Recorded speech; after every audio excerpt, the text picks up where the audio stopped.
오래된 기록에 나오는 단 하나의 사건이 어떻게 전 세계를 아우르는 거대한 메시지가 될 수 있었을까요? 오늘 그 놀라운 이야기의 진짜 시작점, 바로 텅 빈 무덤에서부터 함께 그 여정을 따라가 보려고 합니다. 사실 대부분의 위대한 이야기가 그렇듯이 그 시작은 그다지 거창하지 않았어요. 엄청난 군중이 모였다거나 화려한 선포가 있었던 게 아니죠. 모든 건 이른 새벽, 그 고요함 속에서 정말 누구도 예상치 못했던 발견과 함께 시작됐습니다. 그리고 그걸 처음 본 사람들의 반응은요, 기쁨이 아니라 당혹감과 두려움이었어요. 바로 이 지점에서 아주 핵심적인 질문이 생기죠. 모든 게 끝났다고, 실패했다고 생각했던 바로 그곳에서 발견된 텅 빈 무덤. 과연 이게 모든 희망이 무너진 절망의 끝을 의미하는 걸까요? 아니면 그 누구도 상상하지 못했던 완전히 새로운 이야기의 서막이었을까요? 자, 이제부터 그 답을 한번 찾아가 보시죠. 네, 첫 번째 파트입니다. 예상치 못한 새벽. 모든 것을 뒤바꾼 바로 그 결정적인 순간으로 들어가 보겠습니다. 여기서 진짜 흥미로운 건 제자들의 반응이 너무나도 인간적이라는 점이에요. 그들은 기적 같은 건 전혀 기대하지 않았습니다. 오히려 그들을 덮친 감정은 깊은 혼란과 두려움이었죠. 바로 이 솔직하고 현실적인 반응 때문에 잠시 후에 그들에게 일어날 극적인 변화가 훨씬 더 의미 있게 다가오는 겁니다. 두 번째 파트, 목격자에서 전달자로. 자, 이제 그 평범했던 사람들이 어떻게 이런 놀라운 변화를 겪게 되는지, 그 정체성이 바뀌는 과정을 한번 따라가 보겠습니다. 그들의 마음속에 있던 의심을 확신으로 바꾼 결정적인 계기는요, 바로 부활한 예수와의 직접적인 만남이었습니다. 그냥 책에서 읽은 이야기가 아니라 자기들 눈으로 직접 보고 손으로 만져본 생생한 경험이었던 거죠. 이 강력한 체험은 그들에게 흔들리지 않는 목적의식을 심어주었고, 그들을 단순한 추종자에서 메시지를 품은 전달자로 완전히 바꿔놓았습니다. 그러니까 여기서 정말 중요한 포인트는 바로 이 정체성의 전환입니다. 수동적으로 가르침을 받기만 하던 입장에서 이제는 자신이 직접 겪은 사건을 증언해야 하는 능동적인 증인으로 역할이 완전히 바뀐 거죠. 이게 바로 그들의 사명이 시작된 근원이라고 할 수 있습니다. 세 번째 파트, 세상을 향한 사명입니다.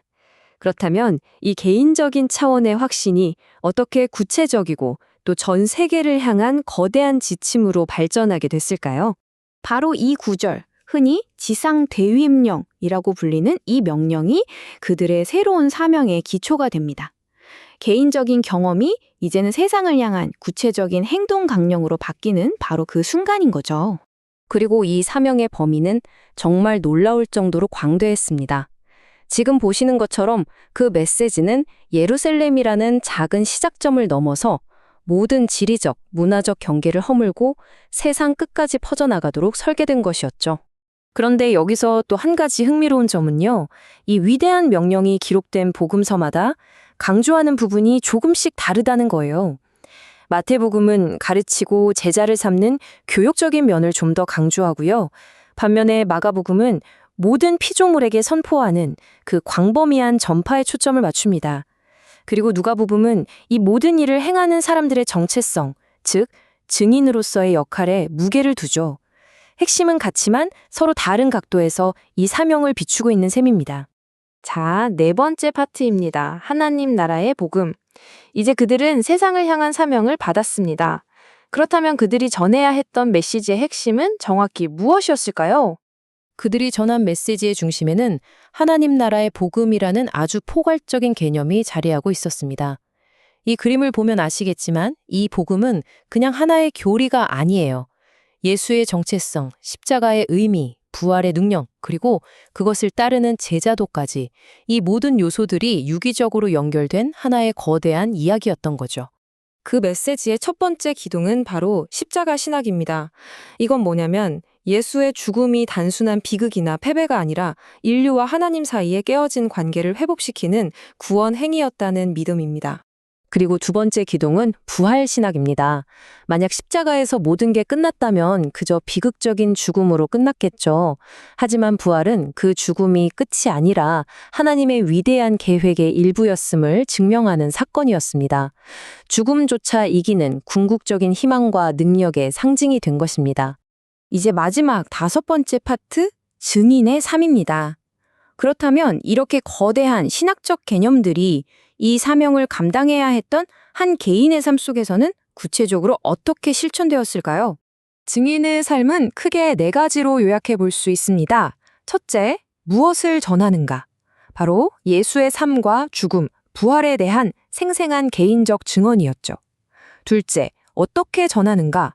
화려한 말이 아니라 사랑과 섬김의 삶으로 메시지를 직접 살아내는 것이었습니다. 셋째, 이건 개인이 아니라 공동체 전체에 주어진 과업이었고요.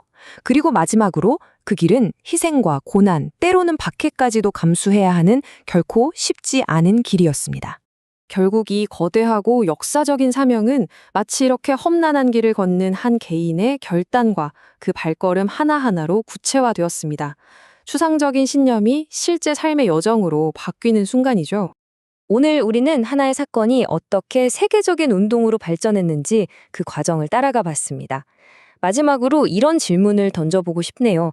과연 무엇이 하나의 아이디어, 하나의 메시지를 수많은 국경과 세기를 뛰어넘어 이토록 강력하게 만드는 걸까요?